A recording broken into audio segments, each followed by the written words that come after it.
হিন্দু মেয়ে হয়েও মুসলিম পরিবারের একটা ছেলেকে ভালোবেসে বিয়ে করেছিলাম। যদিও আমাদের বিয়েটা দুই পরিবারের সম্মতিতেই হয়েছে। প্রথম দিকে ছেলের পরিবার থেকে একটু অমত হলেও কিন্তু আমার পরিবার কখনোই অমত করেনি, কারণ তারা সবসময় চিন্তা করেছে আমার কথা, আমার সুখে থাকার কথা, আমার ভালো থাকার কথা। তারা কোনো জাতকুল বিবেচনা করেনি। সব পরিবারের মতামত নিয়েই আমাদের বিয়েটা হয়। আমাদের সংসার জীবন প্রায় 10 বছরের। বেশ ভালোভাবে কাটছিল, খুব সুখেই ছিলাম আমরা।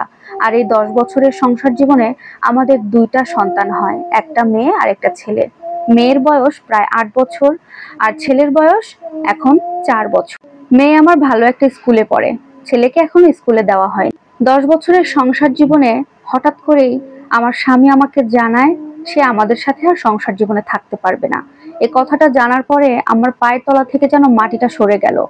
কেন থাকতে চায় না, তার কি হয়েছে, সে সমস্ত বিষয় খোঁজ খবর নিতে গিয়ে জানতে পারি আমার স্বামী তার অফিসের এক মেয়ে কলিগের সাথে সম্পর্কে জড়িয়েছে। আমার স্বামীকে আমি এই ব্যাপারে অনেক কিছু বোঝাই। দেখো, আমি হিন্দু হয়ে তোমাকে বিয়ে করেছি, আমি মুসলমান হওয়ার পরে তোমাকে বিয়ে করতে হলে মুসলমান হতে হবে, এই শর্ত দিয়েছিল তোমার পরিবার। সবকিছু আমি মেনে নিয়েছি শুধু তোমার জন্য। আজকে আমাদের দুটো সন্তান হয়েছে, তারপরেও তুমি এ ধরনের সিদ্ধান্ত কি করে নিতে পারো? আমার কথা তুমি নাই ভাবলে আমার দুটো সন্তানের কথা তো তুমি চিন্তা করবে। কিন্তু আমার স্বামী এই কথার কোনো গুরুত্ব দেয়নি। সে আমাকে সরাসরি বলে দিয়েছে আমার সাথে সে আর সংসার করতে পারবে না। এখন সে যে মেয়ের সাথে প্রেম করছে সেই মেয়েকে সে বিয়ে করতে চায় এবং ওই মেয়ের সাথেই বাকি জীবনের সংসার করতে চায়। আমার স্বামী আমাকে আরো বলে দিয়েছে দুইটা সন্তানের কোনো দায়ভার, অর্থাৎ আমাদের কারোর ভরণ পোষণের কোনো দায় দায়িত্ব সে আর নিতে পারবে না। যা সব আমার উপরে ছেড়ে দিয়ে সে তার মতো চলে যাবে ওই মেয়ের সাথে সংসার করতে। আমি এত করে বোঝানোর পরেও সে আমাদের কথা একটাবারের জন্য চিন্তা করেনি। শেষ পর্যন্ত সে আমাকে ডিভোর্স করে দিয়ে ওই মেয়েটাকে বিয়ে করে নিয়ে সংসার শুরু করে দেয়। আমার হাতে কিছুই করার থাকে না। মেয়ের স্কুলের ফি আমি আর দিতে পারি না। শেষ পর্যন্ত মেয়েটাকে ভালো স্কুল থেকে ছাড়িয়ে নিতে হয় এবং পরবর্তীতে আমি আমার বাবার বাড়িতে গিয়েই উঠি, কারণ ওই মুহূর্তে আমার কোনো চাকরি ছিল না নিজে চলার মতো। পরবর্তীতে বেশ কিছুদিন বাবার হাওলাতে আমরা থেকেছি, খেয়েছি তিনজনে।